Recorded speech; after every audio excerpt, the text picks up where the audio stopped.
ನಮಸ್ಕಾರ, ಮತ್ತೊಂದು ವಿಡಿಯೋಗೆ ಸ್ವಾಗತ ಸುಸ್ವಾಗತ. ಸ್ನೇಹಿತರೆ, ಇದೀಗ ಭಾರಿ ಒಂದು ಚರ್ಚೆ ನಡೀತಾ ಇರುವಂಥದ್ದು ಬಿಗ್ ಬಾಸ್ ಮನೆಯಲ್ಲಿ. ಇವತ್ತು ಖ್ಯಾತ ನಟಿ ಸೆಲೆಬ್ರಿಟಿ ಆಗಿರುವಂತಹ ಶ್ರುತಿ ಅವರು ಬಿಗ್ ಬಾಸ್ ಗಿಲ್ಲಿ ನಟನಿಗೆ ವಿಶ್ ಮಾಡಿದ್ದಾರೆ. ಸೊ ಏನು ಹೇಳಿದ್ರು ಈ ಒಂದು ವಿಡಿಯೋವನ್ನು ನೋಡ್ಕೊಂಬರೋಣ ಬನ್ನಿ. ಈ ಒಂದು ವಿಡಿಯೋ ನೋಡೋಕೆ ಮೊದಲು ನೀವು ನಮ್ಮ ಚಾನಲ್ಗೆ ಸಬ್ಸ್ಕ್ರೈಬ್ ಆಗಿಲ್ಲ ಅಂದರೆ ಈ ಕೂಡಲೇ ಸಬ್ಸ್ಕ್ರೈಬ್ ಆಗಿ, ಹಾಗೆ ಪಕ್ಕದ ಬೆಲ್ ಐಕಾನ್ ಕ್ಲಿಕ್ ಮಾಡ್ಕೊಳ್ಳಿ ವೀಕ್ಷಕರೇ. ಸ್ನೇಹಿತರೆ, ಬಿಗ್ ಬಾಸ್ ಮನೆಯಲ್ಲಿ ಗಿಲ್ಲಿ ನಟ ಅಂದರೆ ಅದೆಷ್ಟೋ ಜನ ಅಭಿಮಾನಿಗಳು ಗಿಲ್ಲಿ ಗಿಲ್ಲಿ ಅನ್ನೋದರಲ್ಲಿ ಎರಡು ಮಾತಿಲ್ಲ. ಯಾಕೆಂದರೆ ಗಿಲ್ಲಿ ನಟ ಅಷ್ಟು ಫೇಮಸ್ ಆಗಿರುವುದರಿಂದ ಬಿಗ್ ಬಾಸ್ ಕಪ್ ಗೆಲ್ಲೋದು ಗಿಲ್ಲಿ ನಟ ಅಂತ ಜನ ಮೊದಲಿಂದ ದರ ಮಾಡಿಬಿಟ್ಟಿದ್ದಾರೆ. ಸದ್ಯ ಗಿಲ್ಲಿ ನಟನಿಗೆ ಭಾರಿ ಚರ್ಚೆ ಕೂಡ ಇದೆ. ಹಾಗಾಗಿ ಗಿಲ್ಲಿ ನಟನಿಗೆ ಅತಿ ಹೆಚ್ಚು ಮತಗಳು ಸಿಗ್ತಾ ಇರುವುದು ಇದೀಗ ಬಿಗ್ ಬಾಸ್ ಮನೆಯಲ್ಲಿ ಗೆಲುವಿನ ನಿರ್ಧಾರವನ್ನೇ ಮಾಡಿಬಿಟ್ಟಿದ್ದಾರೆ ಜನ. ಸದ್ಯ ಈ ಒಂದು ನಿರ್ಧಾರದ ಬೆನ್ನಲ್ಲೇ ಖ್ಯಾತ ನಟಿ ಸೆಲೆಬ್ರಿಟಿ ಆಗಿರುವಂಥ ಕೆಲವೊಂದಿಷ್ಟು ಜನರು ಕೂಡ ಗಿಲ್ಲಿ ನಟನಿಗೆ ವಿಶ್ ಮಾಡ್ತಾ ಇದ್ದಾರೆ.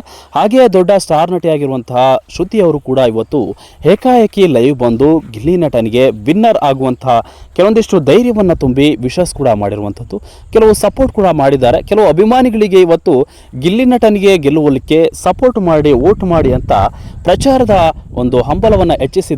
ಸೊ ಇನ್ನೊಂದಷ್ಟು ಗಿಲ್ಲಿಗೆ ಗೆಲುವಿನ ಒಂದು ಶಕ್ತಿ ಇನ್ನಷ್ಟು ಹೆಚ್ಚಾಗ್ತಾ ಇದೆ ಅಂತ ಹೇಳಿದರೆ ತಪ್ಪಾಗಲಾರ್ದು. ಏಕೆಂದರೆ ಗಿಲ್ಲಿ ನಟನಿಗೆ ಹಳ್ಳಿಯಿಂದ ಬಂದು ದೊಡ್ಡ ಪ್ರಾಪರ್ಟಿ ಕಾಮಿಡಿಗಳನ್ನು ಮಾಡಿ ಜನರನ್ನು ನಗಿಸುವಂಥ ಶಕ್ತಿ ಗಿಲ್ಲಿ ನಟನಿಗೆ ಇದೆ. ಹಾಗಾಗಿ ಗಿಲ್ಲಿ ನಟನಿಗೆ ಬಿಗ್ ಬಾಸ್ ಒಂದು ದೊಡ್ಡ ಕಪ್ ಗೆಲ್ಲೋದು ಎರಡು ಮಾತಿಲ್ಲ ಅಂತ ಜನ ನಿರ್ಧಾರ ಮಾಡಿಬಿಟ್ಟಿದ್ದಾರೆ. ಸೊ ಹಾಗಾಗಿ ಗಿಲ್ಲಿ ನಟ ಇವತ್ತು ದೊಡ್ಡ ಒಂದು ಯಶಸ್ಸನ್ನು ಪಡೆಯಲಿಕ್ಕೆ ಕೆಲವೇ ಕ್ಷಣಗಳು ಬಾಕಿ ಇರುವುದರಿಂದ ಗಿಲ್ಲಿ ನಟನಿಗೆ ನಟಿಯಾಗಿರುವಂತಹ ಖ್ಯಾತ ಆ್ಯಕ್ಟಿಂಗನ್ನು ಒಂದು ಮೈಗಂಟಿಗೆ ಸಿಕ್ಕೊಂಡಿರುವಂತಹ ಖ್ಯಾತ ನಟಿ ಶ್ರುತಿ ಅವರು ಇವತ್ತು ತನ್ನ ಬಿಗ್ ಬಾಸ್ ಜರ್ನಿ ಕೂಡ ಅವರು ಹೋಗಿದ್ರು. ಆ ಒಂದು ಜರ್ನಿಯ ಬಗ್ಗೆ, ಅನುಭವದ ಬಗ್ಗೆ ಮಾತನಾಡಿದರು.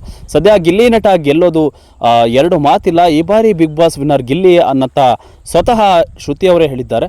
ಸೊ ವಿಶಸ್ ಕೂಡ ಮಾಡಿದ್ದಾರೆ. ಈ ಒಂದು ಬಗ್ಗೆ ನಿಮ್ಮ ಅನಿಸಿಕೆಗಳನ್ನು ತಿಳಿಸಿ. ಗಿಲ್ಲಿ ನಟ ವಿನ್ನರ್ ಆಗ್ತಾರೆ ಅಂತ ನೀವು ಕೂಡ ಅನ್ನುವುದಾದರೆ ತಪ್ಪದೆ ನಿಮ್ಮ ಅನಿಸಿಕೆಗಳನ್ನು ತಿಳಿಸಿ ಅಂತ ಹೇಳ್ತಾ ಈ ಒಂದು ವಿಡಿಯೋನ ಮುಗಿಸ್ತಾ ಇದ್ದೀನಿ ವೀಕ್ಷಕರೇ. Thank you.